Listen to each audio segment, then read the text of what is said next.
The Andy Pollin Show.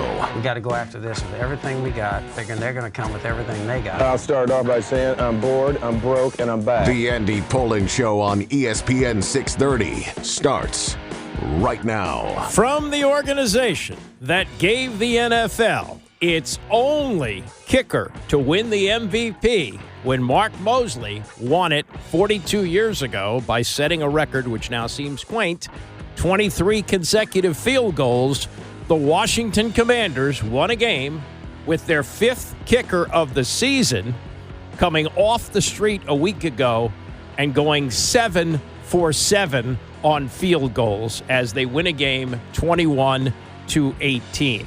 It's kind of a dubious record because, well, how many teams attempt 7 field goals in a game?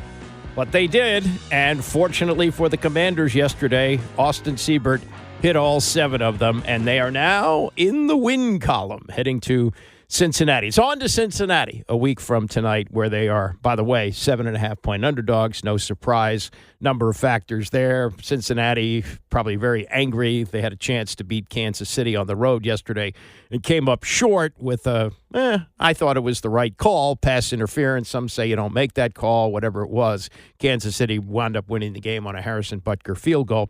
You throw that in with the Commanders' record on Monday night, which is abysmal. I mean, they just don't win. They don't win Monday night games, whether they're the Redskins, whether they're the Washington football team, or whether they're the Commanders. But they do have a win, and a win is a win is a win. And for the first time since November of last year, they come away with a victory. We'll get to the breakdown of that. It's a lot of problems, obviously, not just offensively, where you're killing yourself in the red zone time after time after time. It's the defense, which is a big problem, too. Now, they did give up only 18 points yesterday. Some of that due to the fact that Graham Gano went out on the opening kickoff. And Brian Daboll, the coach, is getting roasted over that because it was a different injury. But Gano had a leg problem in the Friday injury report. They decided to play him anyway, roll the dice, and on the opening kickoff goes for a touchdown. There were some big mistakes, obviously, on that and other plays for the Commanders. Some guy who I'd never heard of until yesterday, and this also tells you how the practice squad works these days. Nick Bellore. Anybody heard of Nick Bellore before yesterday? I had not. Nick Bellore is a 35-year-old linebacker who was on the practice squad. Prior to the pandemic, couldn't do this, but they needed extra players during the pandemic because you never knew week to week who was going to come down with COVID and who wasn't going to be available. So you had to have plenty of players in reserve. And so he's been on the practice squad, I guess, since the summer or since they made the cut down to 53.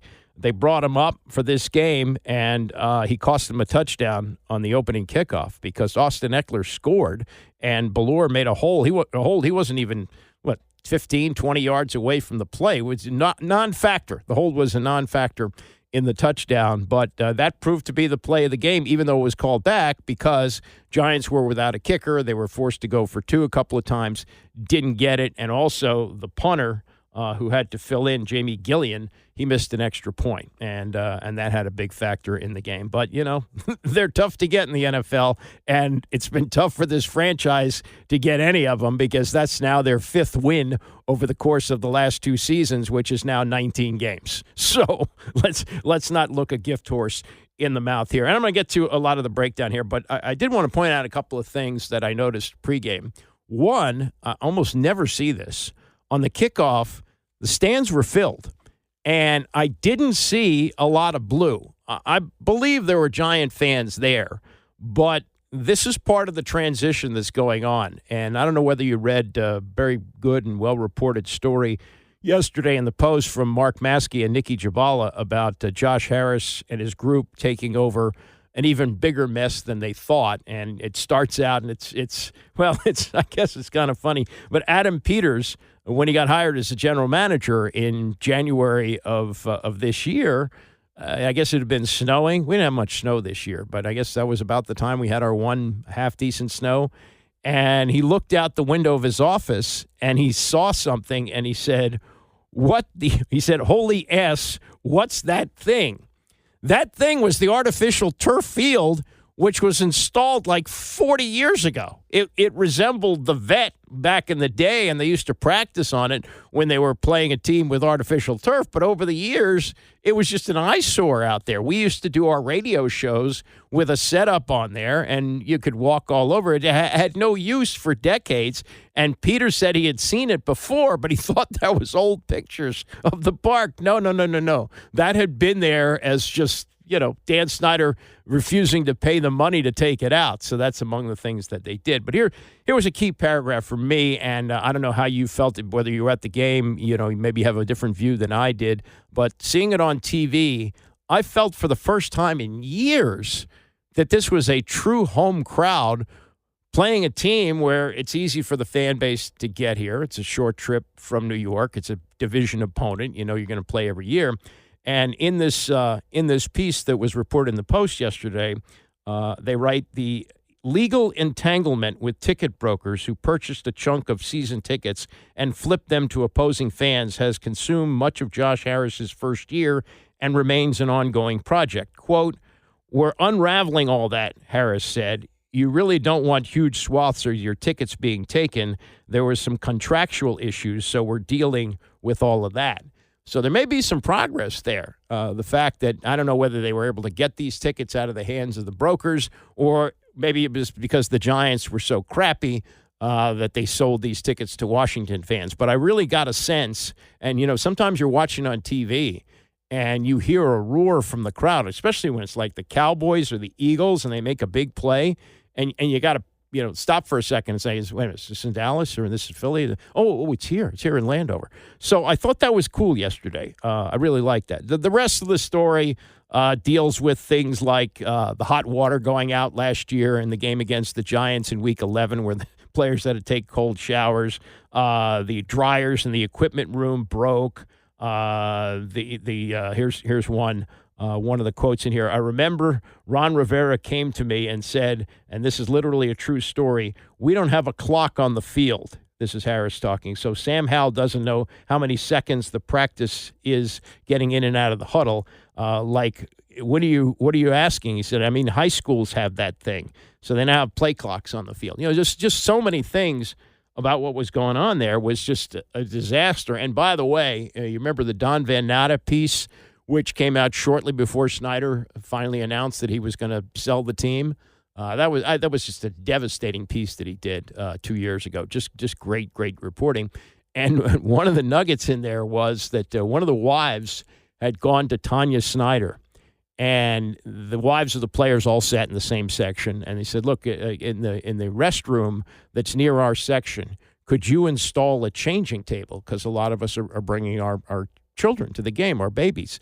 And Tanya Snyder said, and this is her Marie Antoinette at its best, when she in another interview earlier had said about, hanging in there when the fans were upset. We could have just sailed off on our yacht and drank pina coladas, but we stayed in there. But she said to the wife of a player, "No, we're not going to spend the money on that because we're going to be in a new stadium soon." And the wife said, "It's like $5,000. I'll pay it." And so now they have a full changing area, full facilities for wives right next to the locker room so they can do all that. So that's some of the things that but I thought the crowd thing was a factor yesterday. Did it mean anything in the win? Who knows? But it's just a different experience watching on TV that you hear the home crowd rooting for the home team. And that's what happened yesterday. All right, the kicker. They're on their fifth kicker. I didn't even write down the list of them because they've been through so many of them. But when Joey Sly wasn't re-signed, remember they went out and they got Brandon McManus, who had been with the Jaguars last year. And McManus, it was revealed, must have been before the start of training camp. Yeah, probably in between the OTAs or the mini camp and training camp. It was revealed that a couple of flight attendants who had gone with the team on their annual trip to London, Jaguars always play there, that McManus had engaged in sexual harassment and was asking these women to dance and $100 bills and shots and all that. And so they filed a civil suit against him. And with the history of this team, there's no way they could keep him around. So it's been one kicker after another. And finally, and Dan Quinn had remembered when they had that practice against the Jets. Remember during the preseason, they played the Jets in New York, but a couple of days before the game, they had a practice against them, and it was raining. And he noticed Austin Seibert was kicking field goals in the rain and succeeding at it. So he kept that in mind, and they didn't even have an open tryout. Usually when you're going to cut a kicker, which they were obviously going to do from the week before, you wait until Tuesday, you bring in 3 or 4 of them, sign one. They didn't do any of that. They just went out and got Seibert, and that was a key yesterday as he went 7 for 7 on field goals. And I know Dan Quinn has given out a bunch of game balls as a head coach in Atlanta, but I don't know if he's ever given one out to a kicker. Today, the story of it was only one guy. Austin, where you at, brother?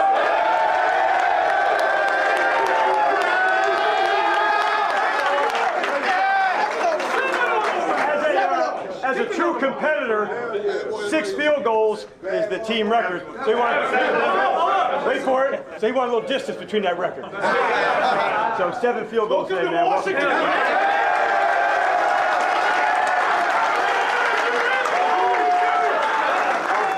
Hey, great team win, man. Favorite part of the team, man. Awesome job, man. Proud of you guys. All right, bad. All right, find ways to win. All right, and that's exactly who's standing in this room. All right, well done. The breakups there are edits for words that he uses, and he's a little salty, but okay, they get a win, and that's a good thing. Reaction from Seibert, pretty obvious. Oh, just happiness. It's been this whole week, me being here on Monday. Everyone's been just open arms and very positive. And it's been a lot easier to kind of just get in the flow of things because the positivity around here is really, really good. How did you get used to it right away? What made the transition easier? Well, they're 2 of the best in the league. And coming into the situation here, I knew that there was a great snapper and a great holder and Tress. So it just makes my job a lot easier because I know that Ott's going to hit his spot and Tress is going to hit the spot on the hold. And all I got to do is just trust my technique and just time it up, and that comes down to me doing that.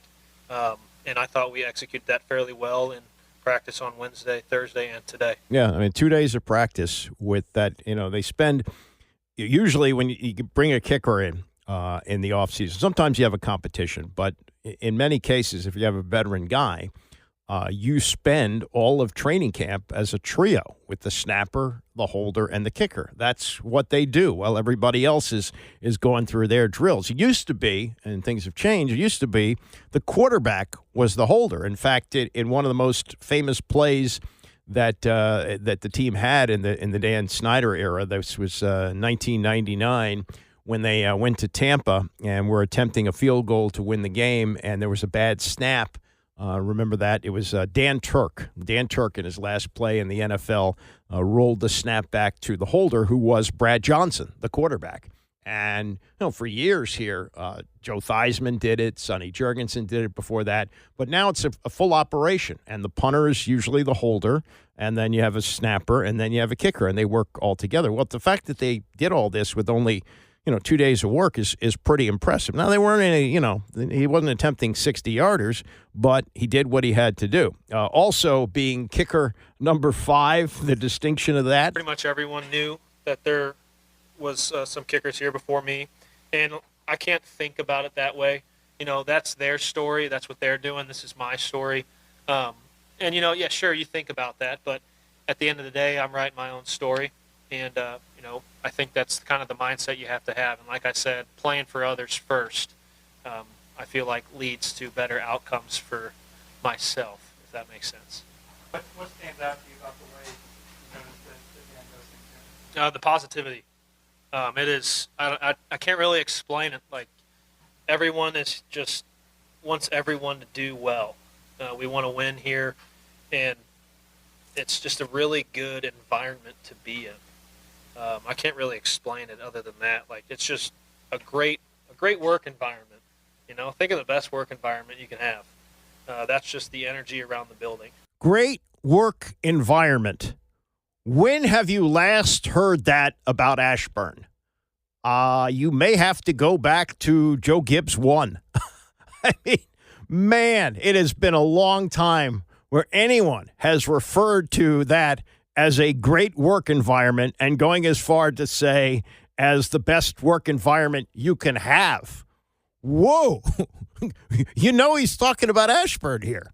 This is the place where hopes go to die, or had been, and obviously things are changing. This is a 27-year-old kicker. He's bounced around. I bet this is his fifth team, something like that. And, that's something also you have to be aware of, how long can this last. But, that is a huge change, just like I've been talking about the attendance and having mostly Washington fans there, or it seemed that way. That's a novel concept. This ain't Green Bay. So good for them on that. Now, the reason that they were attempting so many field goals is the penalties. And they had 10 penalties yesterday, 5 of them in the red zone. All 6, as Nikki Javala writes today in the Post, all 6 of the Commanders' trips to the red zone stalled, often by a sack or a penalty or both, forcing the team to settle for 3 points apiece. In all, the Commanders amassed 10 penalties for 69 yards, 4 players combined for 5 false starts in the red zone. And she went on further on Twitter to break down the 17 penalties that they have committed in the first 2 weeks. False start 5 times. That's like an unforced error in tennis. That's like hitting the ball into the net. Defensive pass interference twice. Okay, that happens. Illegal use of hands happens. Too many men on the field. That's inexcusable. You got to have better communication than that.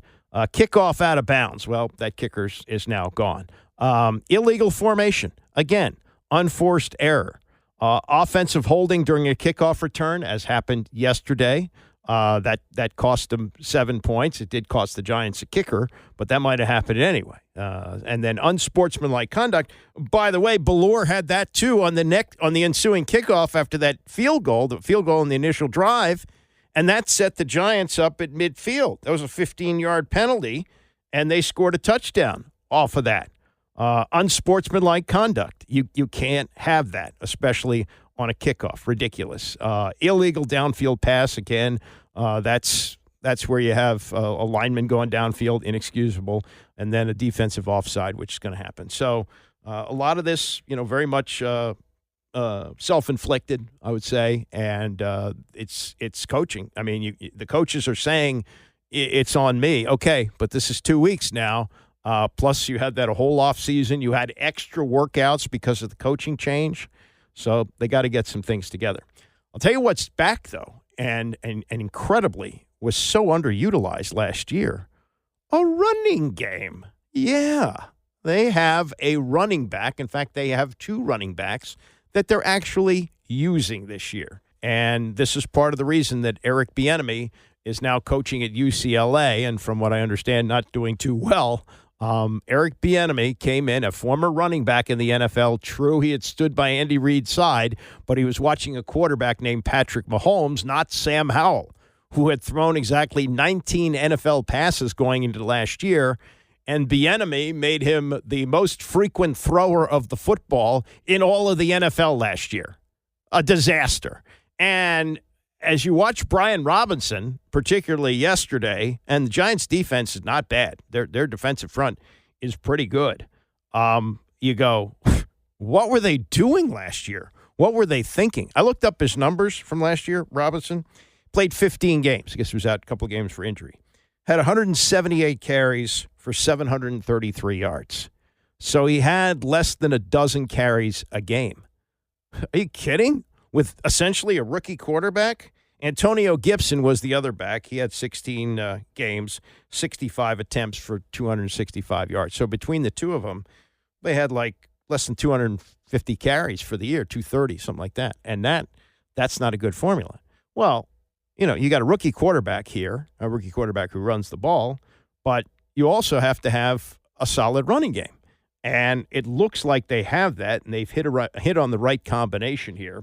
Because it was and this is not just a career high for yards, but Brian Robinson had 17 carries. That's a career high. John Riggins, I know it's a different era, but it wasn't unusual to have 30-plus carries in a game for Riggins. He had 17, which is a career high, and he also produced with a career-high rushing number of 133 yards. Daniels ran 10 times for 44 yards. And we'll get to more on that coming up. That they like him to run less. There was a play. It looked like he might have gotten knocked out of the game. Turned out they got the wind knocked out of him. Of the 10 carries, 2 were kneel down, so it was 8. He had 16 last week, minus there was one ball out of bounds. That it was a lateral that went out of bounds, and that counted as a run. And then he also took a knee, so it was really 14 carries. But that's something that they probably would like to cut down on a little bit, make him more of a throw first option guy rather than his instinct to take off and run. But okay, knock wood, he's healthy, and you keep going. But Austin Eckler has proven to be, and just what they hoped he would be, the complementary guy, the guy who's in there on third downs. He had 8 carries for 38 yards. So between the two of them and Daniels with 44, they ran up some big numbers rushing the ball, 215 yards, 6.1 yards a carry. 215 yards rushing in 2024. That's somewhat unusual around the league. That used to be a good day for a great back. But yeah, you'll take that. And this was Dan Quinn after the game on the combo that they're getting from Eckler and Robinson. Austin's such a excellent teammate, and it was part of the reason why we wanted him here so badly as the complement to B-Rob into that space. They're different, but on the field together, they just are really competitive in like a really good way, Nikki, in terms of support for one another. I was bummed for Austin on the first one, to get a chance to, get the one all the way back. Obviously, I didn't see the replay of it, of what they call it as a foul, but he's that type of player that can make those unique plays to do it, and he did it again today. The running backs are really equipped to make big plays. And how about using Eckler on the kickoff, which he took to the house, and had there not been a stupid penalty on the part of Nick Bellore, that would have been a touchdown and maybe changed the whole complexion of the game. But still, the combo of the two of them, very effective. Eckler stopped by, they call it post-game live, and it includes Brian Mitchell and Santana Moss, and talked about how he knew from going into training camp that this was going to be a really good combo for the team, with himself, a longtime veteran, teaming up with a guy going into his third year and underutilized prior to that. Now, the first year he was shot just before the season, did come back and play, miraculously played well, just foolishly they didn't use him last year enough. And Eckler realized as soon as he got here that they were going to be able to do great things together. And I told B-Rob when I got here, I'm like, bro, when we get rolling, we're going to be a problem, man. We're going to be a problem because, I've been making plays, you've been making plays, we both get in the backfield when we come alive, and we got some playmakers around us too. O-line's been running. I mean, it's something that we're looking forward to having throughout the entire season, so it's going to be great. When you look at a guy, Jayden Daniels, young buck, but when y'all need to get a drive down the field, he goes out there, plays more like a veteran than he does a rookie. Yeah, man, there's a reason he ran the Heisman, man. He's a playmaker, right? Yeah. Playmaker, and so, it's great that we were able to see that here in the home field. Being that you're a leader in that room, that running back room, what are some of the things that you give him, B-Rob? Because he's been the guy since he's been here, and it wasn't really no real, leadership there. He was the guy out the gate from day one. What kind of, knowledge are you kicking to him? For myself, it's like I have a standard that I hold, and I just make sure that, hey, like there's little details that continue to elevate your game that have helped me, and that have been passed down from me, from older guys in front of me. And so now it's my job to make sure, hey, B-Rob, this is how I've been paid. This is how I find success. I'll give you these nuggets, but you got to find your own way still. And so it's just continuing to hold ourselves accountable, hold ourselves to a high standard, and it's contagious around the room. That's Austin Eckler, who so far, I've noticed since he's been here, hasn't found a microphone that he doesn't like. He's on national shows, he's on local shows, and here he saw the post-game crew standing there, so I guess he said, I'll go over and talk to them. But it has worked well in the first 2 games, and you hope that both of them stay healthy. That's a big thing. We'll get to that. Coming up in the next hour, more on the anemic defense from the Commanders yesterday, kind of forgotten in the win. We'll get to that. Saquon Barkley getting ready to take the field on Monday Night Football. Not for the Giants, but the Philadelphia Eagles tonight. He looks at that and more as we continue. It's the Andy Poland Show, ESPN 630. Oh, Saquon Barkley wouldn't wear number 26 for the Giants yesterday, but the guy that was wearing number 26, he did a pretty good Saquon Barkley imitation. Giants just came up short. turnover made a difference, time of possession, the fact that Commanders were able to run the ball, but very self-destructive team wearing burgundy and gold yesterday. By the way, gold pants look pretty good. They have memories for me of the Bruce Allen era, so there's that. But that should be the home uniform, what they wore yesterday. But anyway, back to the issue of running back wearing number 26. Singletary did have a pretty big day running the football, 16 for 95. Is he Saquon Barkley? We'll find out, but Saquon Barkley is now wearing green, and he will be on the field tonight, and we'll get to that conversation that he had with Rich Eisen last week. So there was a great tweet that was sent out in the fourth quarter yesterday by Michael Phillips. He used to be with the Richmond Times-Dispatch, and I think he's doing radio in Richmond now and writing for somebody. He's very good as a writer, and I've heard him interviewed a number of times. He's been on shows that I've done. But this was in the fourth quarter, and he wrote, heck of a game. One team has 18 points because they don't have a kicker. The other team has 18 points because they only have a kicker.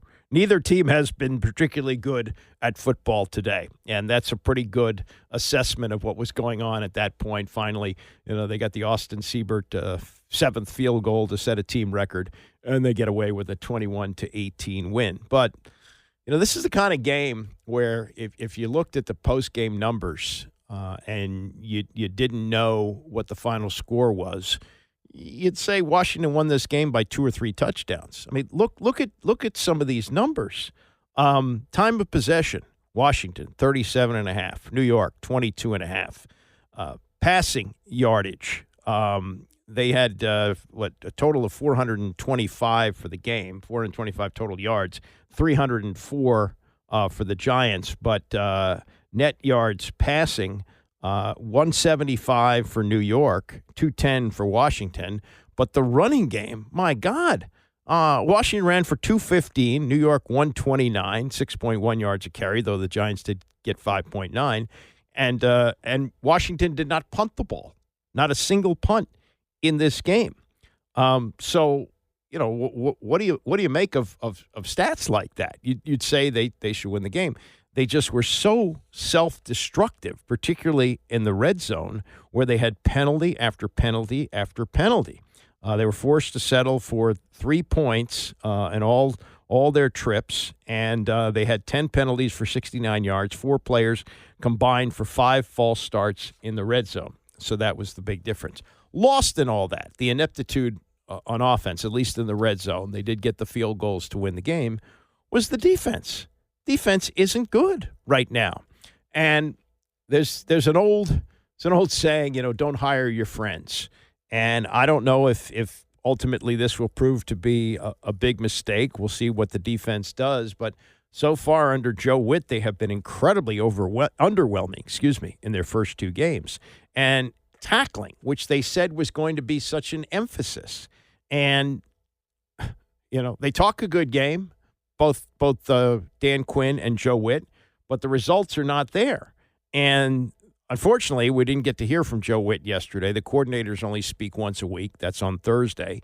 But last Thursday, after what they had done in the opening game against Tampa, this was Witt's assessment of why the tackling has not been good. No, it wasn't. It wasn't. We missed more tackles than I was anticipating.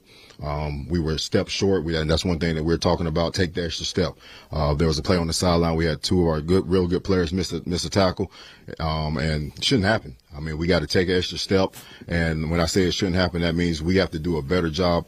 In practice these days, you don't go to the ground. So we have to make sure we're getting our bodies in position every practice, running to the ball, getting the bodies in position to get people on the ground. So, no, it wasn't to the standard. Well, it was comical at times. Malik Neighbors against Michael Davis, giving him that little spin move around every time he caught a pass. That was terrible form on tackling there. And then to allow the Giants to run for 5.9 yards a carry, not good.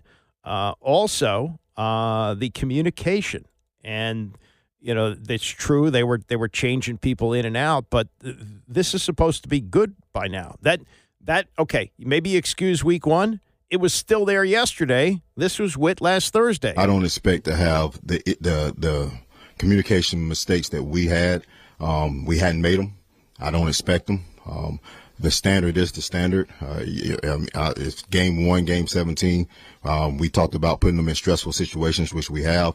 And when we get in game stadiums, okay, we got to communicate the same way that we do in the practice field. So, I got to do a better job of demanding it, and I hear it the way that it should be said in the walkthroughs and in practice, and then hopefully that translate to the game, because that's the only thing that matters. You know, we did it really well in practice in the walkthroughs. We didn't do it in the game, so I have to do a better job of making sure that they do it in the game. But they didn't. They didn't do a better job in the game. There are some real defensive issues with this team. Now, this is something that I haven't seen in any of the papers, and it's worth exploring. And I would find it, I think, to be pretty troubling when you're looking at the defense. And this is a comment from Daron Payne after the game. Now, if you're watching yesterday, defensive line was invisible, right? It was at one point you wondered, are Payne and Allen playing in this game? You know, what's going on the defense? You didn't hear anything about the defensive line. And this is something that Daron Payne said to Scott Abraham in the locker room yesterday. It's a 10-second soundbite, as we call it in business. And listen to what he said about what the Giants did, what their strategy offensively was against what is supposed to be the strength of the team, the defensive line. Payne and Allen are paid plenty of money to be stoppers up front, and they weren't. And this was what Payne said about what the Giants had done. They had a scheme for us, man. They wanted to double the inside guys. They didn't want us to do nothing but shoot, man. If that's what they're going to do, man, we going to win every time. But it is what it is. No, you're not going to win every time because you played a bad team yesterday and you won. And what they're saying is this team is so bad in the back seven, we're just going to eliminate the front four here and dare them to beat us. It reminds me of when Heath Schuler was quarterbacking Washington. They once played a game at Tampa where they had 10 yards rushing. And the plan was to put everybody up on the line and dare Heath Schuler to beat them. He did throw 2 touchdown passes, but that wasn't enough. They lost the game. And this is a game that they won. But Payne is telling you here that the strategy for the Giants was, we don't think anybody else on this team can beat us defensively. So we're just going to take care of the guys up front and dare the 7 players in the back to beat us and see what happens. And they darn near won the game with that strategy. Some of it, was the self-inflicted wounds on offense. I understand that. But think about that there's such little talent on this team that they were willing to take that chance. That is something that has to be very troublesome. Now, you did, and this, some might think this was addition by subtraction. Emmanuel Forbes didn't play because he had thumb surgery during the week. He's been bad, so, I don't know how much of a loss that was. But they started Michael Davis in front of him. Well, you saw him getting worked by Malik Neighbors, who had a field day against him. And then they tried, a couple of other changes in there defensively to see what they could do. Benjamin St. Juste did have the turnover there, but there was a lot of stuff going on in that secondary. And this Dan Quinn about what he said about having this cornerback quandary is one way to put it. And this is not. 2 games into the season, this is really not what you want your head coach to be saying about the cornerback position. Yeah, I would say we're still undecided would be the answer I would give to you. Just like any other position, we're just going to keep competing to find the right answer and the right people to put into those spots. We felt it was the best to make a switch during the game today, and so that's why we did that. By no means does that mean we're through or that. Like, I don't want in this day and age to be that. I do want to say, but we're always going to find what's the best to win for today. And so that was an example of that today. That's going to be an obvious need in the draft coming up. They got to find more help in the secondary because that's a big defensive problem. All right, to the offense and the fact that they won a game without a touchdown. Doesn't happen very often in the NFL. It happened yesterday, and Jayden Daniels engineered the victory. Now, you can be wringing your hands about Daniels and the number of times that he runs, but the fact that he didn't turn the ball over and the fact that he really at times, and we saw this early in the game. I wrote this down for notes as I was looking at the game.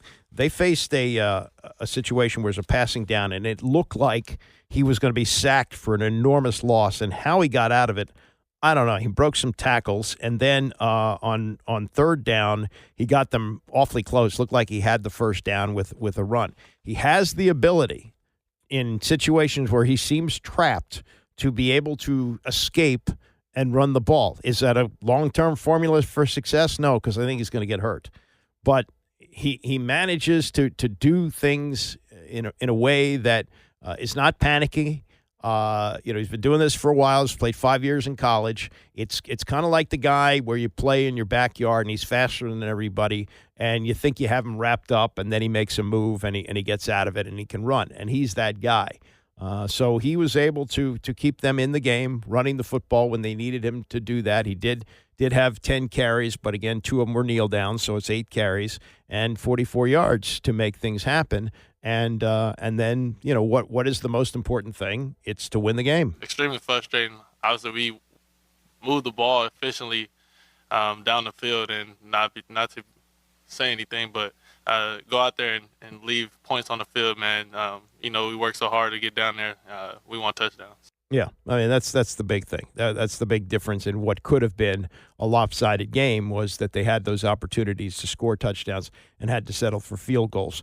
This is on what has been, the topic du jour of sports radio in this town, and probably will be much of this week. How much can you run Jayden Daniels? How much, what is the number? Is there a number on that? And when you have him listed now for 2 games, running 26 times, 13 times a game, those are pretty good running back carry numbers, not quarterback. And this is Quinn, who continues to be asked about this. Hey, he's running a lot. Here's what he says. No, I wouldn't say I had concerns. I mean, it's obviously going to be a story that, we're going to keep working through. We don't want the hits. So I'll look at the tape and, probably have a better assessment for you on that tomorrow. I think probably in this one there was 4 that were called that he could have a read off of it, 1 that he checked into. So I'll take a look and have a sense for that. But, yeah, he was good to go. Okay. So this is the narrative from the team, that they're not overly concerned about the running. We heard the same thing from Cliff Kingsbury when he talked on Thursday. We'll find out more this week. This is Daniels, and he was asked, has anybody in the organization had a conversation with you about the number of times that you run? No, not at all. Just call the game. At the end of the day, the defense dictates what we do. So you go out there and you're just playing football at that point. You feel comfortable with what you're being asked to do? I mean, you got to pick and choose your spots. But, go out there and manage the game, play football, and go out and make plays. Yeah, and he's doing that. And for a rookie quarterback, and we saw with Caleb Williams, 2 picks last night, 2 games, no interceptions. I think he has a real conscience for the ball and security for it. That was one of the things that made him so unique coming out of college. That many touchdowns for that many interceptions. And so he has a real mindset about it. It's a really important thing for us, taking care of the ball. And so that was a real factor today in the turnover battle. Yeah, and with a rookie quarterback, that's the big thing you worry about. Peyton Manning, famously 28 interceptions in his rookie year. And just on the numbers, these are stunning numbers from college, because you think when you throw the ball over the course of a season, there's going to be 2 or 3 at least that are tipped and picked, and those count as interceptions. Realize last year, 40 touchdowns, 4 interceptions. 40 touchdowns, 4 interceptions.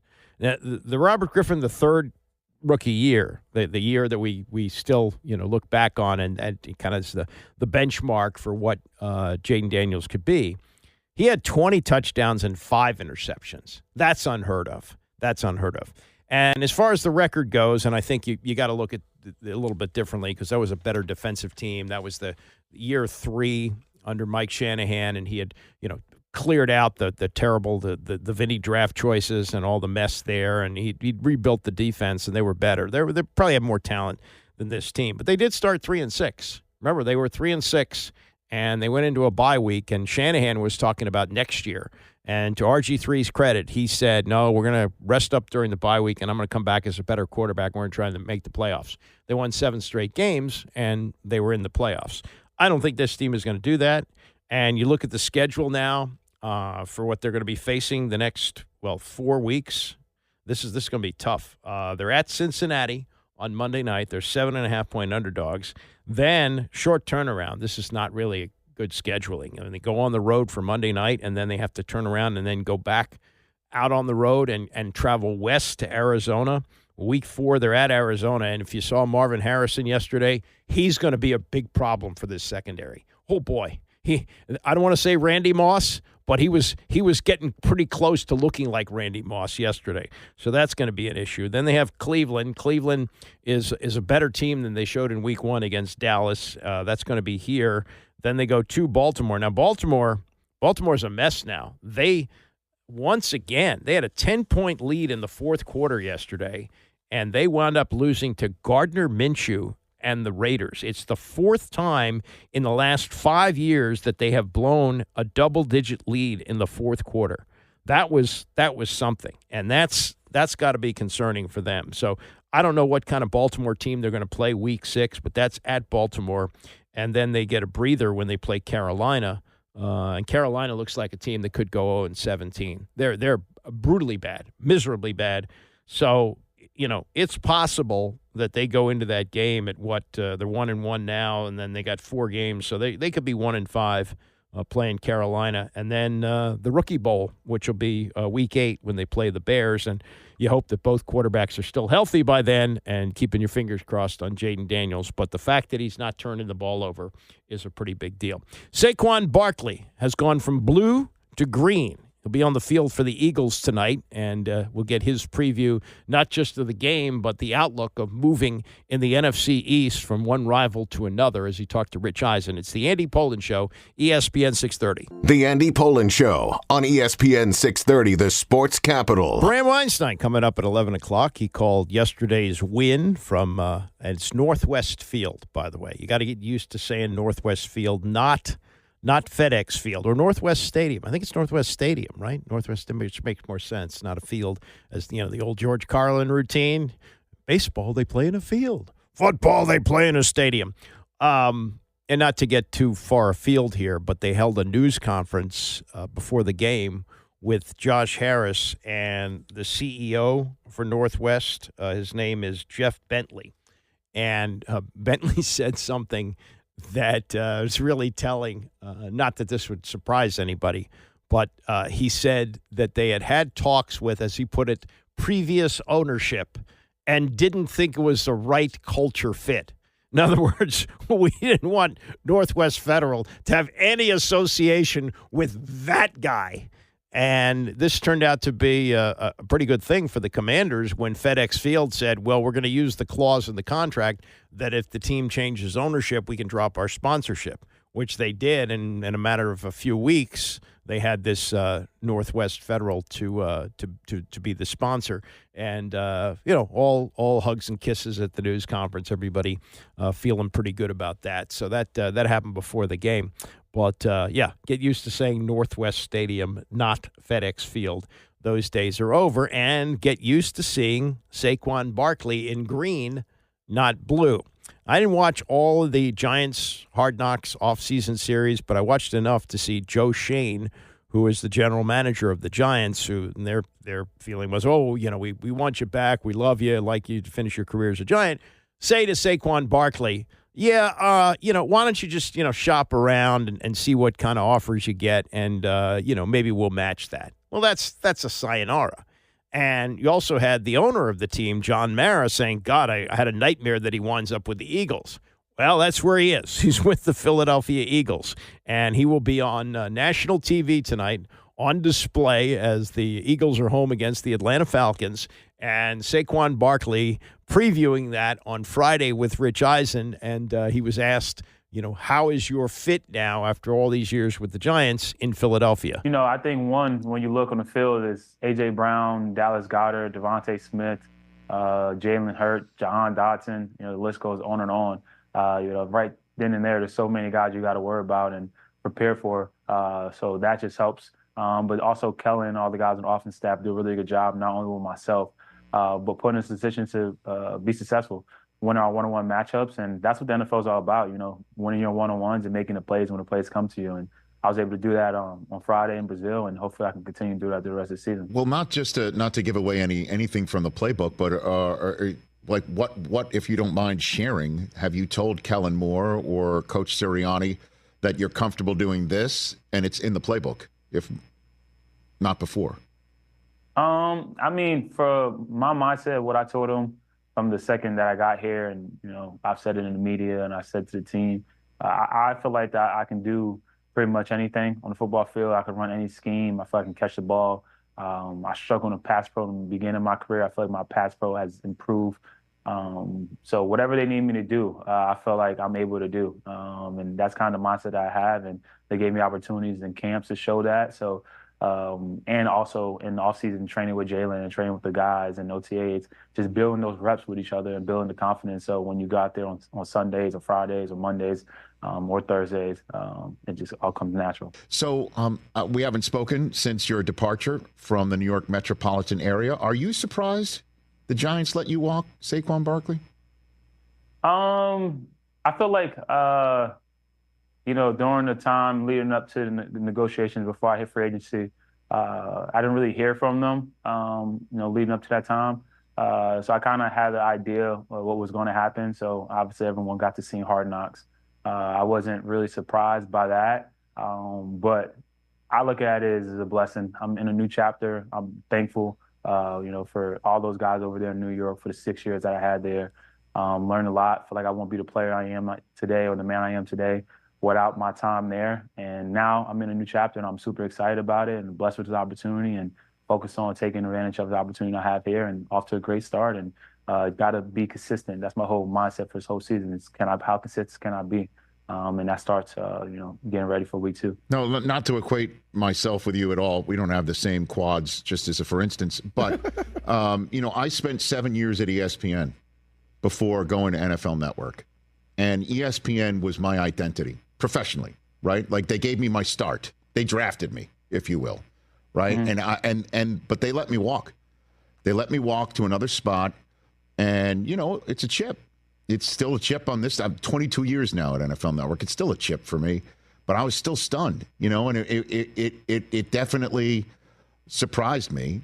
And I'm wondering if that leaves a chip with you, but trust me, everything's worked out for me. I'm very happy with everything that has worked out with the opportunity I was given to be let walk. But I'm wondering if you have a chip on that. I think that's a great question, and no one ever presented that question to me.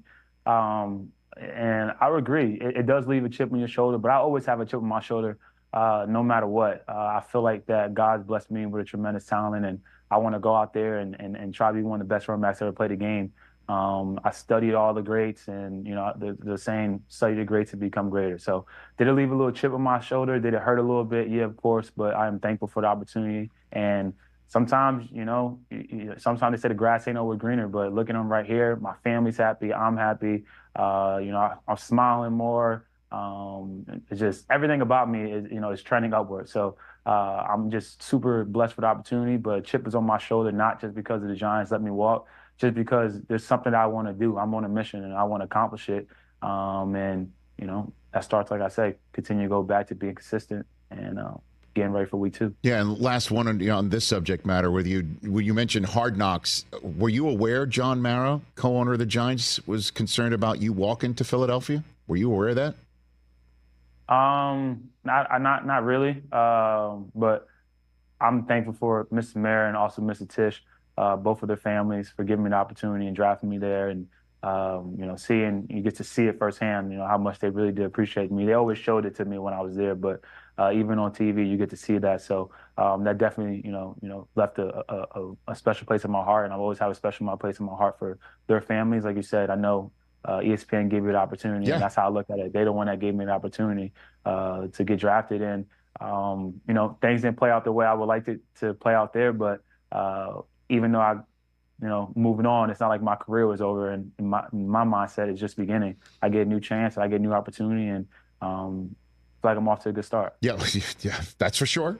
Can confirm, just from my point of view, that you're off to a good start. You said on a mission. What is your mission, Saquon Barkley? Be consistent. Be consistent every day. Someone challenged me to see how consistent I can be. Always been a very constant person, but how consistent can I be? And that's my mindset. Every day, come in 1%, get better, and improve. And I feel like when I have that mindset, when I look back on the end of the season, I'm gonna be happy with how things played off. So I know we've had this conversation before. Your dad, once upon a time, envisioned you wearing green professionally, right? Just for the other New York team, right, Saquon? Correct? Yeah, for sure. Right. And my older brother's a Giants fan, so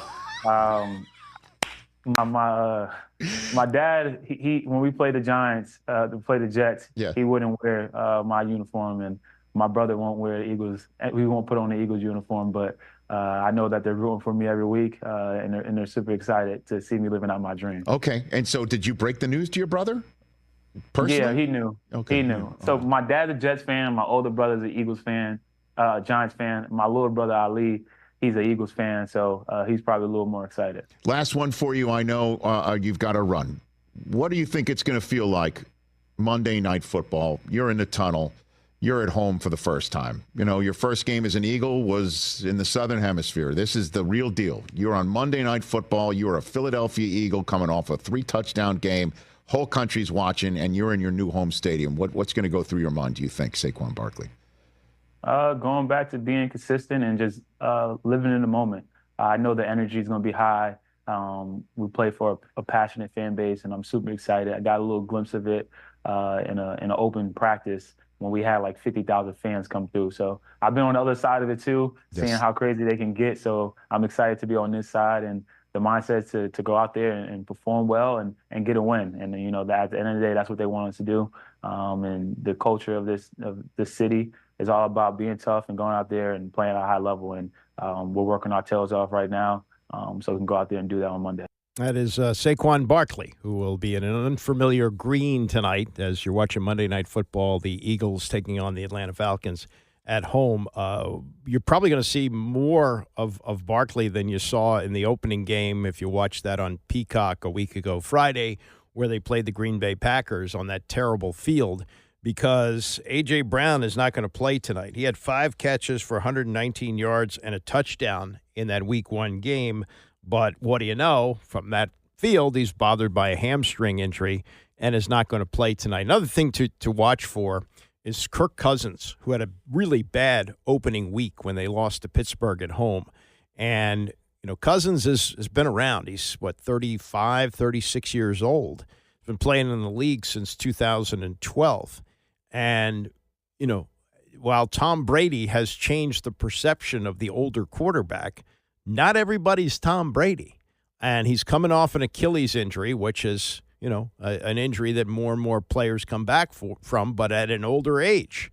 And, it's possible the Falcons have dumped $100 million guaranteed into a quarterback who really, can't play at this point. Will he, get better as the season goes on? He's coming back from a serious injury. Will he look better? Who knows? But, that could turn out to be a mess. And how about what's going on with the Panthers, that it's possible David Tepper could you imagine this, that David Tepper could be a worse owner than Dan Snyder with what he's done running through coaches? And then from what I understand, it was his decision to do this. They could have taken C.J. Stroud at number 2, but they decided to move up and take Bryce Young. Bryce Young from Alabama looks like he can't play in the league. He's 2-16 as a starter going back to last year. And yesterday, in just a brutally bad game against the Chargers, they lost 26-3. He was 18 of 26 for just 84 yards and an interception. Now they're saying they're sticking with Young. It's a home game. He was that bad, and he looks terrible. His decision making is awful. He's lost. Now, he may go someplace else, and a guy who is taken number one, they don't just throw him out of the league right away. But, this analysis of players, it's such an inexact science. Not that the Panthers are a good organization, but, at some point, somebody might have said to him, Stroud's a better quarterback. We really don't need to trade up to take Bryce. They did it anyway. They made that deal, and that's how they wound up with him. Now, Caleb Williams, he's number one this year, and hasn't been overwhelming and didn't look good last night. But you got to live with it. I don't know if because he's small. I mean, when you watch him play, he just doesn't look like an NFL quarterback right now.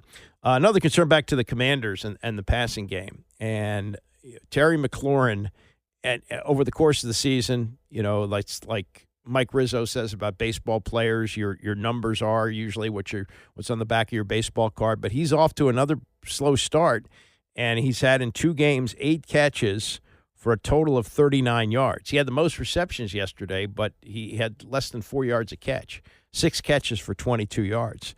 They did try to find him deep in game 1, but, that's going to be part of the development too. And that was going into the season. That was thought to be something that was going to be very important to them, the connection between the veteran guy, the steadying influence of Terry McLaurin, and how he would be somebody that Jayden Daniels could rely on. And that's got to be a concern. Now, the big pickup that they had just at the when rosters were being set at 53, Noah Brown yesterday. Noah Brown had the catch of the game to set up the game-winning field goal. But stepping on the field with just a little over a couple of weeks to get ready and learn the system, that's somebody that's going to be important to them. And looks like right now that he's going to be a big factor this season. But they got to get Terry McLaurin going. And I'll tell you what, and this may sound nutso, but in a season where they're probably not going to be a playoff team, they're probably going to finish under 500, there are a lot of teams around the league, even at the salary that he's making, who would want Terry McLaurin. It sounds, he's the guy, God love him. He's just the classiest guy, one of the classiest guys I've ever seen with this franchise. And in a perfect world, he finishes his career here and maybe even flirts with the Hall of Fame. But right now, it's not fitting. And teams, especially as they lose players over the course of the year, and McLaurin has managed to stay mostly healthy. I think he's only missed 1 game his entire career. That might be somebody who they would trade. Don't want to see him go. Love him to death. But right now, what they're doing with him, it's not fitting. As things evolve, there's still a lot of football left to play, 15 games. But that is one of the real sore thumbs right now, is that they're not finding Terry McLaurin, and especially not finding him deep. And that may be something to keep an eye on. All right, my weekend food experience. If you've listened to the show for a while, you know that I'm a big fan of the Food Network show, Diners, Drive-Ins, and Dives. It's hosted by, he calls himself Guy Fieri, but it's F-I-E-R-I. It seems to be Fieri, and I think most people pronounce it Fieri. He pronounces it Fieri, but he's a guy who travels around the country and looks at these, like, they're not hole-in-the-walls, but they're independent little restaurants. They're not a high-end place. It's a place often you can get hot dogs or burgers or some other type of food, but it's not high-end. It's exactly as the title of the show says it is, Diners, Drive-Ins, and Dives, and it's on a lot on the Food Network, and I enjoy watching it. So I was talking about it one day, it was a couple years ago, and I got a direct message from a man by the name of Bill Grella. And he said, hey, I'm a big fan of the show, and I have visited, I think at that point it was over 800 or close to 800 of the restaurants that Guy Fieri had been to over the course, and they've been doing this show probably 12, 13, 14 years. Probably, yeah, I think that's when he started. No, it's maybe even longer than that. I think he said he started going to these places in 2009. So, yeah, it's 15 years of doing this show. And so he, we got to talking back and forth, and I've had him on the show a couple of times and followed what he's done, and we talked about how the show works. And I think at one point he said he did meet Guy, but doesn't know him. But that's what his hobby is. And Bill works for the airline industry, so he's able to travel to these places for lower prices, and that's a great hobby. He gets to see the sights, and he gets to visit these places, and that's what he's been pursuing 1,000. So he let me know a few weeks ago, a month ago, whatever it was, that he was going to hit 1,000. The 1,000th stop, and this was not repeats because he said he really likes the Chaps Pit Beef in Baltimore. He's been there a bunch of times. But this was the 1,000th spot of diners, drive-ins, and dives that he had visited, and it was a place called Bub and Pops. Now, you'd have to know where this is to find it. You're not going to really stumble across it. And it's not really where you'd think it would be, a kind of a hole-in-the-wall kind of place. It's located in the really high rent district of D.C. So it's on M Street, right between 18th and 19th Street. It's right around the corner from the Palm, for God's sakes. But it's a sandwich place which has like little storefront. When I was there, they may have a place where you can actually dine inside, but that wasn't available. They had outdoor tables and a window where you could order the food, and it's subs. And so Bill was there, and I got to realize that this was like not, I don't want to say industry, but this is like a thing, that there is this following, and he's not the only one that does it. So I sat down and talked with a really nice couple from Ohio. He's a retired police officer, and they have the same hobby. He and his wife travel all over the country, flying from place to place. He told me that they spend about $40,000 a year on flights, and this is what he likes to do.